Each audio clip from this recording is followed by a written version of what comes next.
দিনটা ছিল সোমবার 11 নভেম্বর। ফজরের নামাজের পর আমি এখন একটু বারান্দায় এসে দাঁড়াইছি আর আকাশের দিকে তাকিয়ে আছি। আকাশের দিকে তাকালে মনে হয় যেমন আল্লাহ তাআলা আমাকে দেখতেছে। আর এই যে সূর্য উদয় হইতেছে, আকাশটা দেখতে খুব সুন্দর লাগতেছে, তাই না? আমার মনটা একেবারে ভালো হয়ে যায় আকাশের দিকে তাকালে। আসসালামু আলাইকুম, কেমন আছেন আপনারা সবাই? আশা করি যে যেখানে আছেন ভালো আছেন, সুস্থ আছেন। আপনাদের সবাইকে স্বাগতম জানাই আমার নতুন আরেকটি ভিডিও দেখার জন্য। আশা করি আমার এই ভিডিওটা আপনাদের ভালো লাগবে। আর এখন আমি সকালের জন্য চাপিলা মাছ টমেটো দিয়ে রান্না করব, সেজন্য চাপিলা মাছটা ভালো করে ধুয়ে নিলাম। তারপর হলুদ মরিচ লবণ দিয়ে একটু জাল করে নিলাম চাপিলা মাছটা। তারপরে একটা কড়াই বসাই দিলাম, পরিমাণ মতন তেল আর পেঁয়াজ কুচি দিয়ে দিলাম, 2টা টমেটো কেটে নিলাম।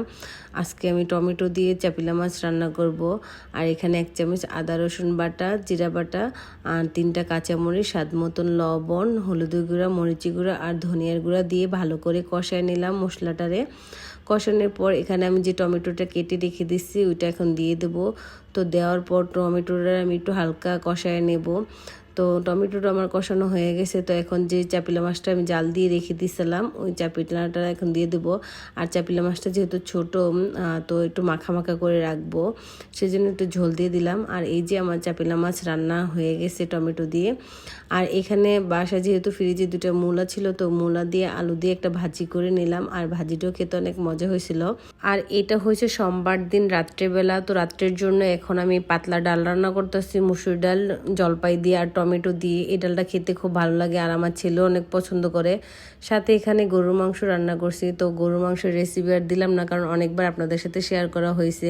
আমার ছোট ননদ আর ছোট ননদের হাজব্যান্ড আসছিল রাত্রেবেলায়, সেজন্য ওদের জন্য আর কি একটু সামান্য খাবারের আয়োজন করছিলাম। আর এটা হয়েছে মঙ্গলবার দিন সকালবেলা। তো এখন চিংড়ি মাছ দিয়ে আলু দিয়ে আর পুঁইশাকের বিচি দিয়ে একটা ভাজি করে নিলাম। আর এই ভাজিটা খেতে আমার কাছে অনেক ভালো লাগে, ছোটোবেলার থেকে আমার একটা পছন্দের ভাজির মধ্যে হয়েছে এটা।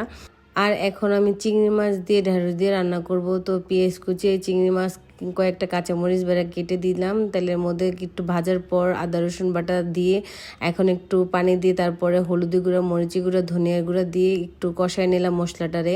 তো মশলাটা কষানোর পর আমি যে ঢেঁড়সটা কেটে রাখছিলাম টুকরো টুকরো করে, তো ওই ঢেঁড়সটা দিয়ে দিই এখন ভালো করে কষায় নিয়ে তারপর ঝোল দিয়ে দিছি। তো এই যে ঝোলটা একটু মাখা মাখা রাখবো, বেশি ঝোলও রাখবো না, সেজন্য অল্প পানি দিছি। তো এই যে মানে আমার ঢেঁড়সের তরকারিটা কিন্তু খেতে অনেক অনেক মজা হয়েছিল। এভাবে ট্রাই করে দেখতে পারেন, খুব ভালো লাগবে।